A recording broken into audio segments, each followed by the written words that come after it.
Bismillahirrahmanirrahim. Assalamualaikum warahmatullahi wabarakatuh. Teman-teman yang dimuliakan Allah Subhanahu wa taala, gimana kabar kalian untuk hari ini? Semoga selalu dalam keadaan sehat walafiat dan dihindarkan dari segala mara bahaya selama hidup di dunia ini insyaallah. Amin. Teman-teman, hari ini saya kembali untuk melanjutkan membaca dan membahas salah satu dari beberapa bacaan saya, yaitu Buletin Dakwah Kafah, yang hari ini saya ingin membahas terkait dengan ingat derita Gaza masih belum sirna. Edisi ini kali ini edisi 455,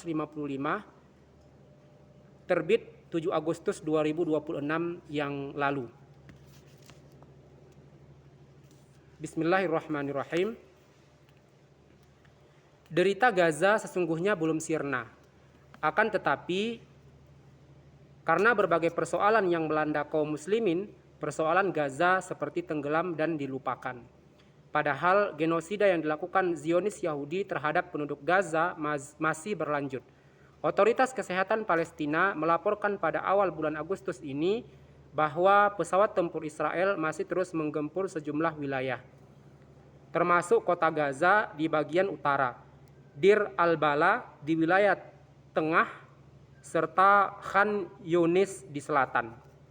Nah, teman-teman yang dimuliakan Allah, tema kali ini khusus terkait dengan mengingatkan kembali tentang Gaza yang deritanya itu masih terus berlangsung hingga sekarang ya.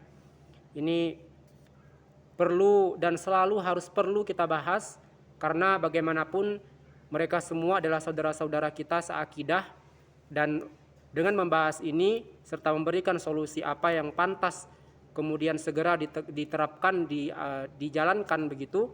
Semoga memberikan kesadaran kepada para penguasa, khususnya kepada kaum muslimin umumnya, agar tidak melupakan derita teman-teman atau saudara-saudara kita di Gaza, Palestina, teman-teman.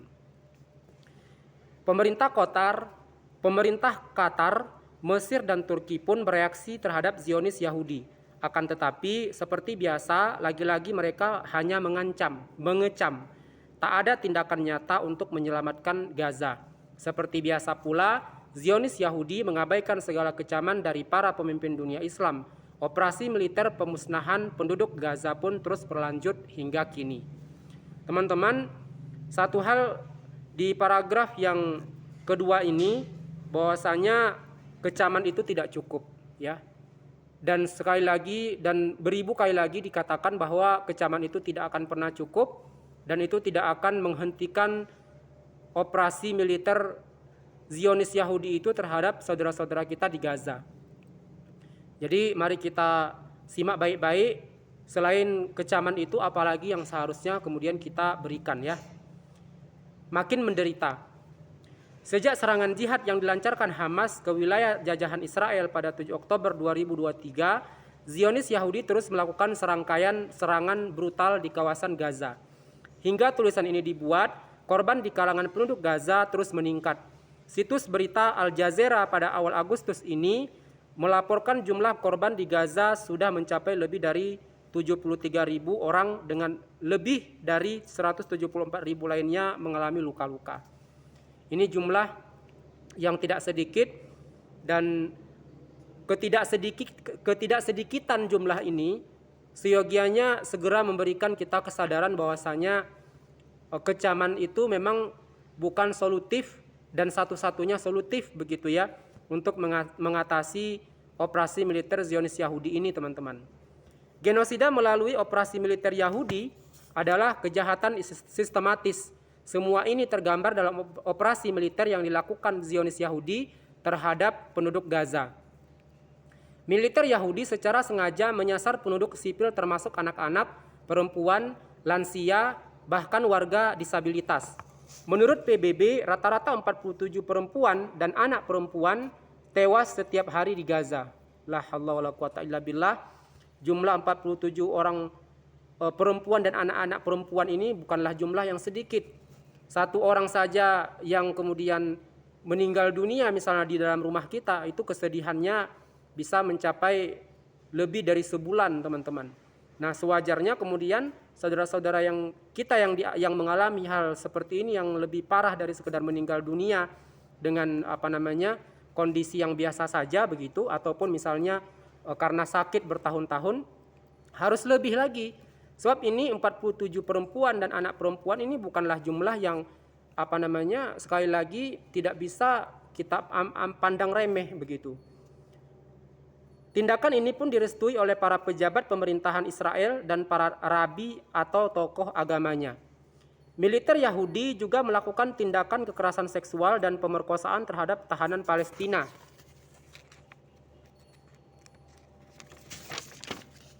Pada bulan Juni lalu di Al Jazeera merilis laporan investigatif dan film dokumenter terbaru berjudul Bodies of Evidence atau Israel's Darkest Weapon. Isinya berupa kesaksian adanya praktik pemerkosaan, kekerasan seksual, dan penyiksaan sistematis di pusat-pusat penahanan Israel. Para tahanan yang menjadi korban bukan saja perempuan tetapi juga kaum pria. Bukti genosida oleh Zionis Yahudi semakin nyata dengan adanya upaya penghancuran semua infrastruktur di Gaza, sekolah, rumah sakit, pasar, pemukiman termasuk rumah ibadah dibombardir ya. Bahkan gereja-gereja kuno yang terjaga selama ratusan tahun oleh Khilafah Islamiyah juga dihancurkan. PBB melaporkan sekitar 40% bangunan di Gaza dalam kondisi hancur. BOP tak berguna. Nah ini selain kemudian kecaman ada BOP ya. Ini kita simak baik-baik. Derita Gaza yang terus berjalan makin menguak keberadaan Board of Peace atau BOP yang tidak berguna. Sama sekali tidak ada tindakan apapun dari BOP terhadap Israel yang terus melakukan genosida dan pencaplokan wilayah Gaza. Padahal di antara poin penting kehadiran BOP seperti rancangan Donald Trump adalah menjadikan Gaza sebagai kawasan zona deradikalisasi dan bebas teror. Kalau sudah seperti ini, apa artinya kehadiran Indonesia dan negeri-negeri Muslim lainnya di dalam BOP? Bukankah seharusnya mereka wajib membela kehormatan, harta, dan darah sesama kaum Muslim? Nah ini, jadi BOP itu sama halnya bahkan lebih parah dari sekedar kecaman. Jadi sama sekali tidak membantu, sama sekali tidak memberikan bantuan, sama sekali tidak merealisasikan apa yang menjadi rancangan. Dan ini seharusnya juga mengingatkan kita di kasus yang lain bahwasanya rancangan apapun yang dibuat oleh kaum kafir dalam hal ini Donald Trump misalnya ya terhadap kaum muslimin itu tidak sama sekali bisa didengar, sama sekali tidak bisa diandalkan teman-teman. Wajib membela. Rasulullah SAW telah mengingatkan seorang muslim adalah saudara kaum muslim lainnya. Ia tidak boleh menzalimi saudaranya itu dan membiarkan dirinya. Siapa saja yang memenuhi kebutuhan saudaranya, Allah akan memenuhi kebutuhannya. Siapa saja yang menghilangkan kesulitan dari seorang muslim, Allah akan menghilangkan kesulitan dari dirinya pada hari kiamat. Siapa saja yang menutupi aib seorang muslim, Allah akan menutupi aibnya pada hari kiamat. Hadis riwayat Muslim. Nah, hadis ini seyogianya menjadi penyemangat buat kita untuk membela begitu ya. Dan belaan di sini tentu saja akan dibahas lebih dalam apa bentuk belaannya. Apakah sekedar kecaman saja atau mempercayai BOP.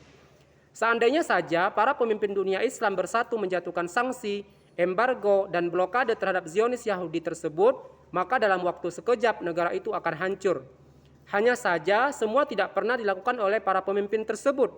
Mereka malah menjadi sekutu Israel dan induk semangnya. Amerika Serikat padahal Allah Subhanahu wa taala telah mengingatkan. Kamu tak akan mendapati kaum yang mengimani Allah dan hari akhir saling berkasih sayang dengan orang-orang yang menentang Allah dan Rasul-Nya. Sekalipun orang-orang itu bapak-bapak atau anak-anak atau saudara-saudara ataupun keluarga mereka. Al-Mujadalah ayat 22.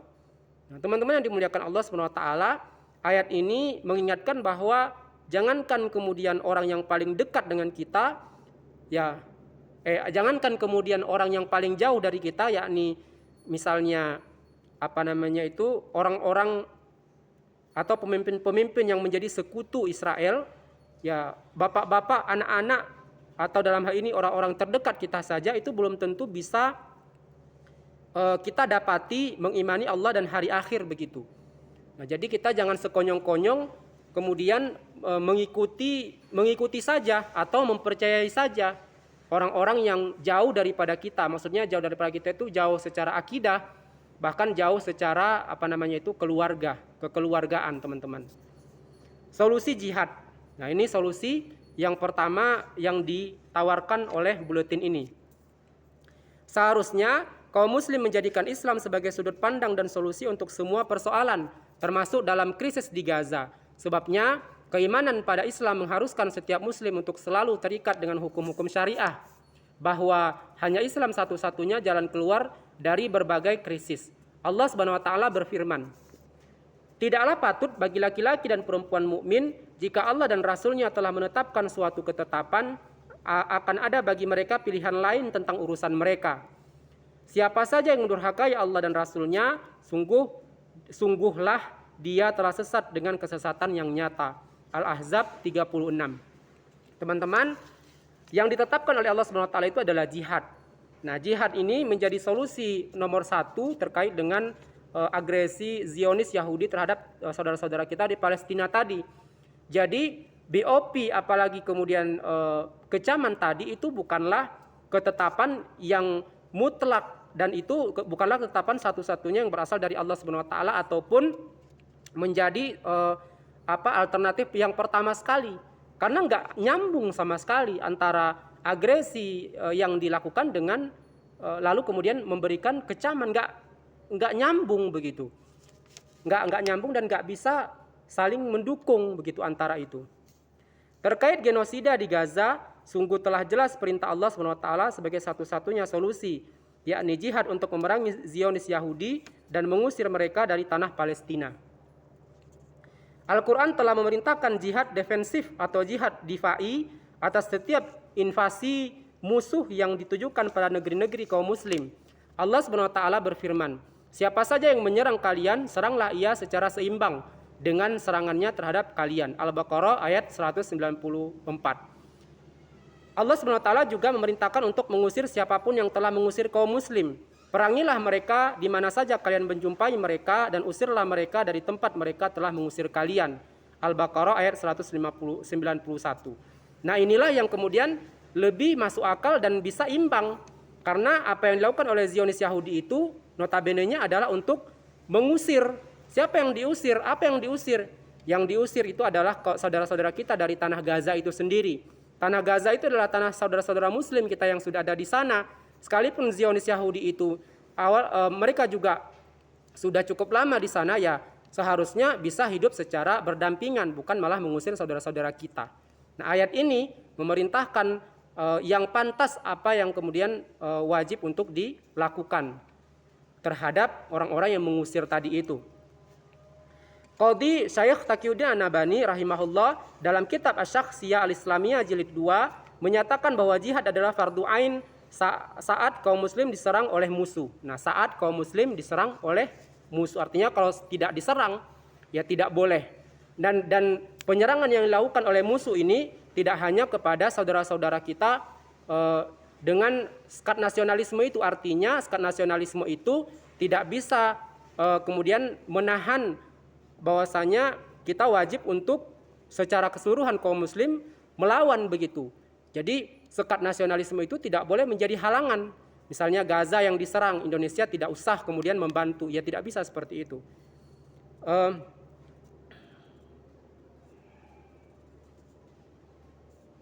Tetapi juga berlaku untuk kaum muslim di sekitar wilayah Palestina saat agresi musuh tidak bisa dihadang oleh warga setempat.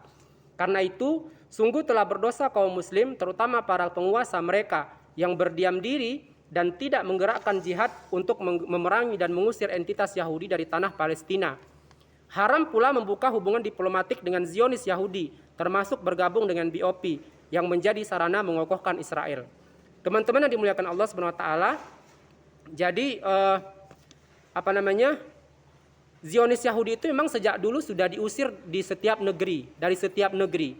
Jadi kalau seandainya hari ini kita melakukan yang sama, itu tidak menjadi masalah begitu, karena mereka diusir itu bukan karena semata-mata diusir, melainkan mereka selalu membuat kekacauan dan kemudian memerangi orang-orang yang ada di suatu tanah atau di suatu negeri misalnya. Wahai kaum muslim, serulah para pemimpin Anda harus agar mengerahkan pasukan untuk berjihad fisabilillah mengusir Israel. Nah, melalui video ini saya ikut menyeru kepada para penguasa agar segera mengerahkan pasukan untuk berjihad fisabilillah mengusir Israel. Ya, kalau semuanya kemudian tidak mungkin karena adanya demokrasi dan sebagainya, artinya ya demokrasi dan sebagainya itu harus diserang juga begitu bersamaan. Wajib bagi para pemimpin dunia Islam untuk membebaskan tanah Palestina dengan kekuatan militer. Sungguh mereka akan menghadap Allah Subhanahu wa taala dengan hisab yang amat berat atas sikap diam atau membatasi diri hanya dengan retorika kosong. Mereka akan dimintai pertanggungjawaban atas setiap darah kaum muslim yang tumpah di sana, padahal mereka mempunyai kekuasaan dan kekuatan untuk menghentikan genosida di Gaza. Ya Allah, kami telah menyampaikan, saksikanlah. Begitu ya, teman-teman. Jadi solusi yang tadi ditawarkan untuk kemudian membela, yang pertama adalah solusi jihad, yang kedua kemudian mengusir, ini sebenarnya masih senada begitu ya, mengusir orang-orang Yahudi itu dari tanah Palestina. Wallahu alam mereka harus diusir kemana, yang jelas memang mereka tidak boleh kemudian berada di situ jika keberadaan mereka itu malah kemudian memerangi dan membunuhi saudara-saudara muslim kita, gitu ya. Gencatan senjata tidak menghentikan kekejaman Zionis Yahudi. Seperti diberitakan di Al Jazeera, sedikitnya 19 warga Palestina dibunuh akibat serangan militer Zionis Yahudi di jalur Gaza. Meskipun Presiden Amerika Serikat Donald Trump baru saja mengumumkan sebuah rencana yang disebutnya sebagai langkah monumental menuju perdamaian dan keamanan di wilayah tersebut, itu hanyalah omong kosong. Berapa kali Zionis Yahudi melanggar gencatan senjata di Gaza? Tak terhitung, teman-teman. Menurut kantor media pemerintahan Gaza, sejak gencatan senjata berlaku pada 10 Oktober 2025 hingga 19 Juli 2026, Israel telah melakukan sedikitnya 3.795 pelanggaran terhadap kesepakatan gencatan senjata. Ini sejak gencatan senjata berlaku ya, belum lagi sebelum itu, teman-teman. Meliputi serangan udara, penembakan artileri, penembakan terhadap warga sipil, penghancuran rumah dan infrastruktur, penghambatan bantuan kemanusiaan, serta penahanan 149 warga Palestina dari Gaza. Pada periode 10 Oktober 2025 hingga 14 April 2026 saja, tercatat 921 kali penembakan terhadap warga sipil, 97 kali pelanggaran dengan memasuki kawasan di luar Yellow Line, 1.109 kali pemboman dan penembakan artileri, serta 273 kali penghancuran rumah dan properti warga Palestina. Akibat pelanggaran tersebut, sejak gencatan senjata diberlakukan telah tercatat 1.250 warga Palestina gugur atau syahid, 4.110 orang terluka, dan 804 kasus evakuasi. Sementara jumlah korban terus bertambah jika dihitung sejak dimulainya agresi pada 7 Oktober 2023. Tanggung jawab bersama. Palestina bukan sekedar sebidang tanah yang dipersengketakan, melainkan tanah suci kaum muslim, permata umat Islam, dan bagian yang tidak terpisahkan dari akidah Islam. Kehormatan Al-Quds telah dijaga dengan darah para syuhada sepanjang sejarah. Karena itu, perampasan Palestina oleh entitas Zionis Yahudi bukanlah persoalan rakyat Palestina semata, bukan pula urusan sebuah negara, pemerintahan, atau organisasi tertentu. Ini adalah persoalan seluruh umat Islam. Selama ayat-ayat surah Al-Isra terus dibaca, selama itu pula kewajiban membebaskan Palestina tetap hidup dalam kesadaran dan tanggung jawab umat. Menerima kerangka politik yang dipaksakan Barat yang membatasi perjuangan hanya pada diplomatis, kompromi, dan pengakuan terhadap penjajahan tidak akan pernah melahirkan pembebasan. Sebaliknya, hal itu hanya akan mengukuhkan kolonialisme, melegitimasi pendudukan, dan memperpanjang penderitaan kaum muslim.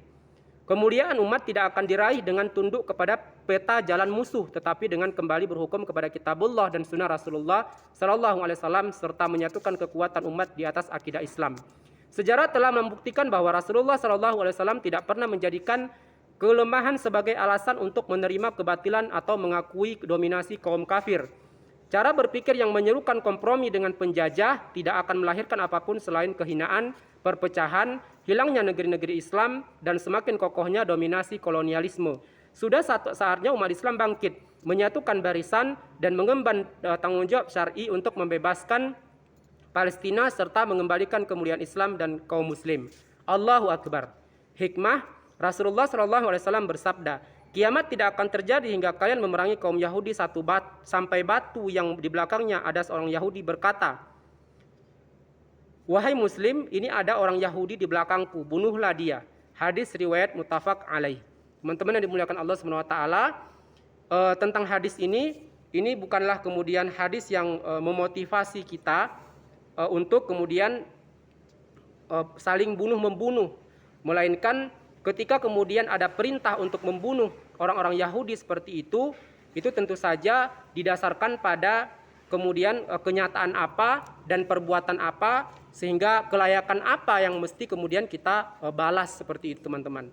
Jadi marilah kemudian kita menyadari hal ini agar kemudian kita menjadi terbebas dari pertanggungjawaban di akhirat nanti, dan pertanyaan apakah kita benar-benar seorang muslim atau bukan.